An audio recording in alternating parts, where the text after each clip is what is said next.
Kali ini kita berjumpa kembali di dalam edisi kedua materi hukum, obrolan hukum Indonesia. Bersama saya, Urbanisasi, menyapa saudara.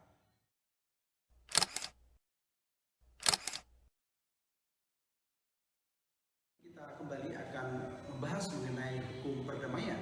Pada edisi ini kita akan masuk pada hal akibat hukum daripada perdamaian. Pertama, kita harus memahami bahwa mempunyai kekuatan hukum yang tetap itulah yang dimaksud hukum atau akta suatu perdamaian.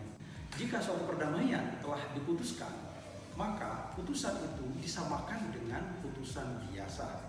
Artinya bahwa putusan tersebut telah inkrah atau inkrah ambiguity, dalam artian bahwa putusan tersebut sebagaimana tercantum di dalam pasal 1858 KUH Perdata, di mana tertutup upaya banding dan kasasi. Karena ketentuan ini telah ditegaskan di dalam pasal 130 ayat 2 HIR bahwa perdamaian tidak diizinkannya. Kenapa?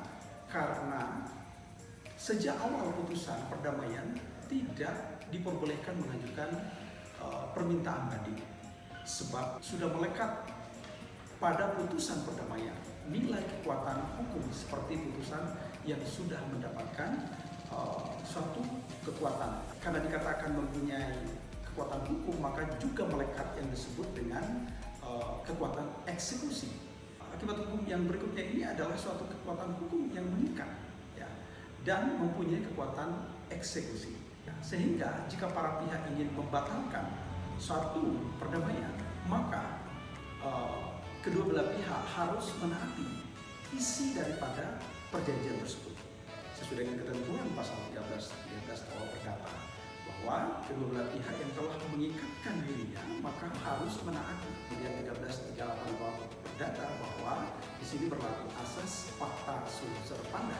Kemudian terkait dengan adanya para pihak yang tidak memiliki itikat baik di dalam melaksanakan suatu putusan, di mana mereka enggan untuk melaksanakan putusan perdamaian, maka pihak lain dapat memohonkan suatu upaya eksekusi ke pengadilan negeri. Saya akan mengulas tentang bagaimana upaya setiap pihak yang memiliki itikat buruk terhadap suatu perjanjian tersebut. Setiap putusan yang dikeluarkan dalam putusan perdamaian itu telah inkrah, sehingga wajib para pihak untuk tunduk kepada putusan tersebut.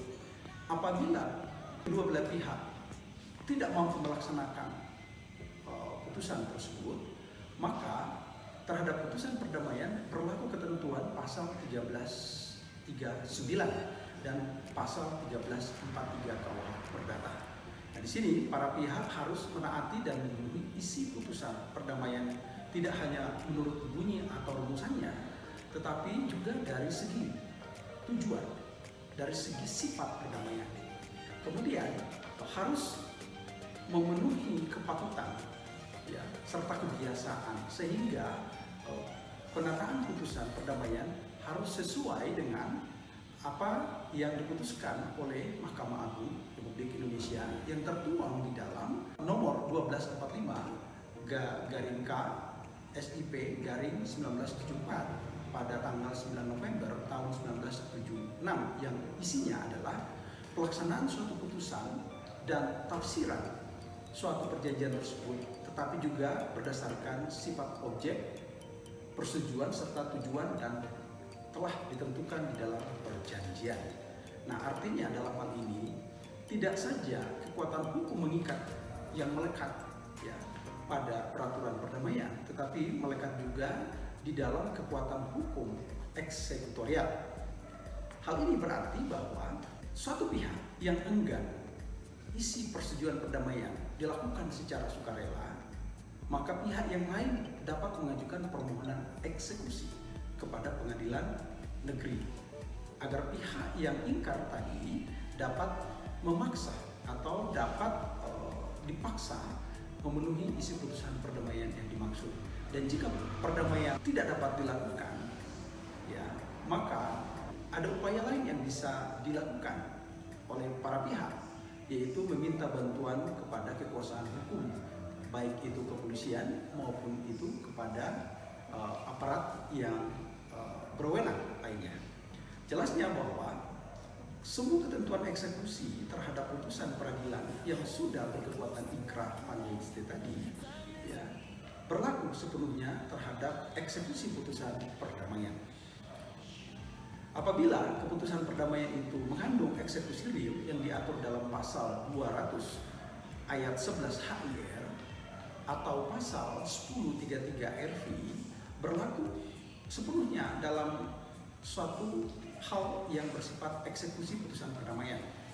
Kemudian, jika dalam putusan perdamaian berupa eksekusi pembayaran uang, maka berlaku sepenuhnya eksekusi yang diatur dalam pasal 195 sampai dengan pasal 200 HIR.